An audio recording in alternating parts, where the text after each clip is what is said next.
Densidad in situ. Este tema básicamente está íntimamente relacionado con el que vimos anteriormente, que es la compactación.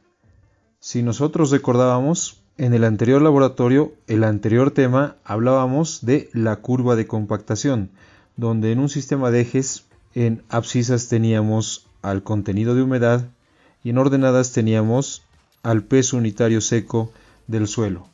Luego de haber hecho el ensayo de compactación Proctor, lo que sucedía era que obteníamos una curva como esta, una curva de compactación, donde la información que encontrábamos, la que nosotros estábamos buscando, era básicamente estos dos valores. El peso unitario seco máximo que se puede obtener en el material asociado a un contenido de humedad denominado contenido de humedad óptima. Entonces habíamos quedado ahí, esos datos se obtienen en laboratorio. Y ahora la pregunta es, ¿cómo volcamos esto en obra, en nuestra carretera, por ejemplo? Entonces, si tuviéramos, vamos a hacer un esquema, una carretera, nosotros vamos a conformar las capas base, subbase, etc. Lo que hacemos es disponer material, decíamos, en capas por donde nosotros pasamos nuestra maquinaria. Y también pasamos, vamos a colocar acá el esquema de una cisterna. Entonces realizábamos un trabajo de compactación. Pero al final de esto, la pregunta es, las condiciones que el contratista, que la empresa está aplicando, su procedimiento, ¿está cumpliendo con nuestras necesidades? ¿Es lo que queremos realmente? Es decir, ¿estamos logrando alcanzar este peso unitario seco máximo y esta humedad óptima? Entonces de lo que se trata es acá, es de verificar esto en obra, in situ. Y es decir, estábamos hablando de condiciones que tiene que cumplir el contratista. Cuando hablamos de esas condiciones, en ingeniería civil nos estamos refiriendo básicamente a especificaciones técnicas. Toda actividad, y después lo van a entender como ítem, tiene que cumplir condiciones determinadas y para nosotros especificaciones técnicas. Cuando hablamos concretamente de lo que es la compactación, lo que nosotros hacemos es verificar el grado de compactación. Hablando del terreno, del relleno que vamos a hacer nosotros, debemos verificar que se cumpla un determinado grado de compactación y un contenido de humedad requerido. ¿Qué significa esto? Acá estoy colocando un ejemplo de una especificación técnica, una condición que nosotros le estamos dando al contratista, al constructor, que debe cumplir en obra. Le decimos que el grado de compactación debe ser al menos 95%.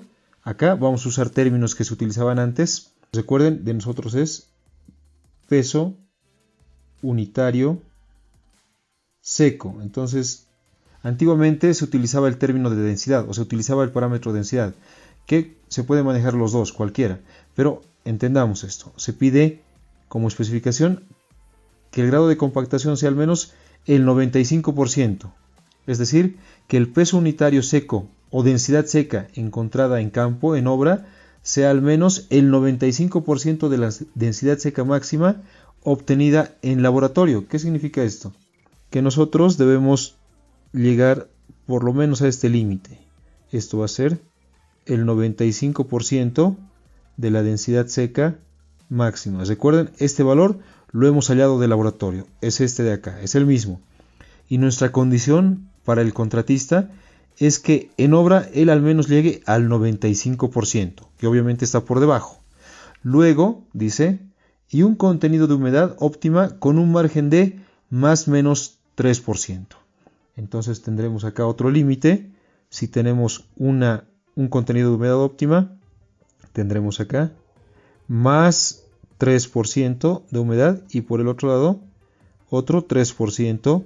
Entonces, con estos datos podemos definir otros límites, más 3% y menos 3% respecto del contenido de humedad. En definitiva, lo que le estamos pidiendo al contratista es que él, con sus condiciones de trabajo, esté en todo este sector que nosotros estamos marcando. Es decir, que el peso unitario seco que él obtenga en campo sea mayor al 95%, observen, he colocado este límite, lo voy a volver a colocar, y que el contenido de humedad se encuentre alrededor de la humedad óptima. ¿Cuánto? Más o menos 3%.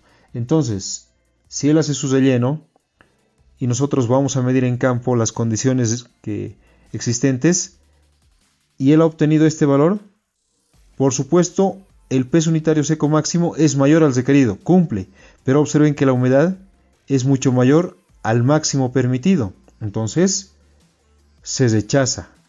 Si obtuviéramos un punto, por ejemplo, que sea acá, observen que está dentro del rango del contenido de humedad permitido, más o menos 3%, pero está por debajo del peso unitario seco máximo requerido, por tanto esto también se rechaza. Entonces los únicos puntos que nos sirven a nosotros son los que están en la región que acabamos de marcar. Cualquier punto que se encuentre por acá, acá, acá, va a cumplir las condiciones de que es mayor al 95% del peso unitario seco máximo, ¿ya? Y está en el rango de más o menos 3% de humedad óptima. Entonces, solamente para recordar, este es un valor que usualmente va a cambiar. De acuerdo al tipo de obra, puede ser un margen mayor o menor. Pero usualmente, esto es lo que se pide para los rellenos. 95% del peso unitario seco máximo o densidad seca máxima. ¿Ya? Entonces, recordemos lo que medimos nosotros en obra es el grado de compactación, que no es nada más que la relación entre el peso unitario seco máximo,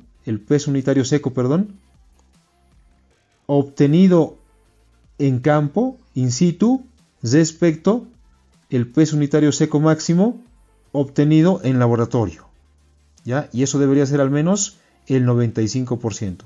Entonces, este valor ya lo conocemos de laboratorio.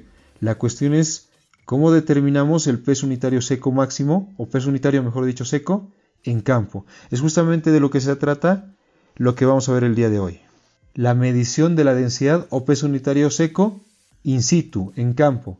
Entonces, la metodología o la forma de medirlo más conocida que existe es utilizando el cono de arena. Este es el ensayo del cono de arena. ¿Y eso nos sirve para qué? Para determinar el peso unitario seco en campo como el contenido de humedad en campo. Entonces, ¿de qué se trata esto? Es básicamente de lo siguiente. Nosotros sabemos que el peso unitario seco del suelo es la relación entre el peso seco del suelo, esto recuerden es el peso del suelo seco, ¿ya? Y esto es el volumen del suelo. Entonces, ¿cómo los determinamos? Lo que hacemos es básicamente utilizar este instrumento. Esto es el cono de arena. Lo están viendo también acá en una fotografía, ¿ya? Básicamente es un instrumento, un recipiente plástico o metálico lleno de una arena especial, después vamos a hablar de ella, que tiene un cono que lo vamos a colocar en el terreno. ¿Qué es lo que hacemos? Esto es el relleno ya terminado. Lo que hacemos nosotros es básicamente cavar un hoyo, cavamos un hoyo y con cuidado sacamos el material. Con mucho cuidado sacamos el material. Observen cómo en la fotografía todo el material que hemos excavado de ese hoyo lo estamos colocando en un recipiente. ¿Para qué? Lo vamos a pesar. Entonces vamos a obtener el peso del suelo. Bueno, vamos a colocar con la notación que corresponde. Sacando el material lo vamos a pesar y vamos a obtener el peso del suelo húmedo. ¿Ya? Luego este material lo llevamos al horno. Ya saben las condiciones, 24 horas, 110 más o menos 5 grados Celsius y obtenemos el peso seco. Entonces ya estamos obteniendo un valor, ya estamos obteniendo, voy a borrar esto de acá, estoy obteniendo de esta forma el peso del suelo seco. Como ya tengo el peso del suelo seco y también tengo el peso del suelo húmedo, puedo determinar la cantidad de agua y con estos valores puedo determinar el contenido de humedad. Ya con solamente esos valores ya puedo determinar el contenido de humedad, además de el peso del suelo seco. El peso del suelo seco. Con solamente haber cavado este hoyo, y haber extraído el material, ¿ya? Pero lo que me falta es determinar el volumen. ¿Cómo determino el volumen? Para eso justamente está el cono de arena. Entonces, ¿de qué se trata? Determinar un volumen es bastante complicado en este caso. Es bastante complicado. Entonces, ¿qué es lo que hacemos? Recurrimos a un material, en este caso es la arena de Ottawa, ¿ya? Que tiene propiedades y características totalmente calibradas, conocidas. Es decir, lo que conocemos de la arena, de esta arena de Ottawa, es su densidad. La densidad de esta arena es totalmente conocida. Ya está calibrada, se elabora, o mejor dicho, se obtiene de manera normalizada y conocemos sus propiedades de manera controlada. Tanto es así que no se utiliza cualquier arena. Aquí les estoy mostrando una fotografía de cómo viene la arena de Ottawa. Viene en sacos, se compra, viene estandarizada, viene normalizada. Ya no es cualquier arena, es una arena especial cuyas propiedades se conocen. En este caso, su densidad. Por tanto, lo que hacemos es básicamente determinar el peso o la masa, la cantidad de arena que nosotros vamos a colocar en el hoyo. ¿Qué quiero decir? Una vez que hemos hecho este hoyo de acá y hemos sacado el material, colocamos encima una placa. Colocamos esta placa, es una placa hueca, la que se ve acá en la fotografía. Encima se coloca el cono de arena, ya el cono de arena, que tiene una pequeña válvula que está cerrada. A continuación abrimos la válvula y obviamente todo el material, toda la arena va a rellenar el hueco que teníamos, ¿ya? Una vez que rellene todo el hueco, nosotros vamos a cerrar la válvula. Obviamente, en principio, antes de hacer esto, hemos pesado el cono con toda la arena que tenía. Ya hemos pesado todo el cono con la arena que tenía. Y una vez que hemos rellenado todo este hueco, todo este hoyo, cerramos la válvula, quitamos el cono y lo volvemos a pesar. Y vamos a tener la diferencia. Vamos a tener este delta de acá, que es la diferencia entre el peso del cono más toda la arena que tenía en principio, y después les restamos o hemos obtenido todo lo que ha quedado en el hoyo. Y alguien se preguntará, obviamente va a quedar una porción por encima del hoyo que estaba en el cono.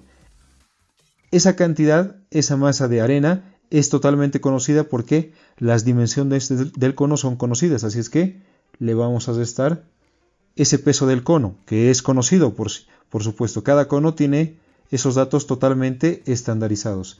Entonces lo que estamos determinando es el peso del suelo, el peso de la arena, el peso de la arena de Ottawa que está en el hoyo que hemos excavado.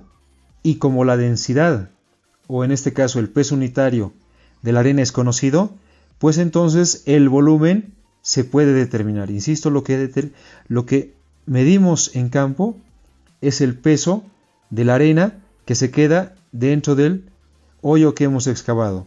Y como el peso unitario seco de la arena de Ottawa es conocida, podemos conocer el volumen que estábamos buscando. Entonces ya tenemos todo.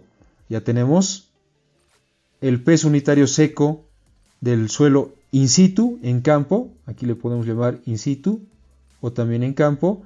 Y antes hemos determinado el contenido de humedad.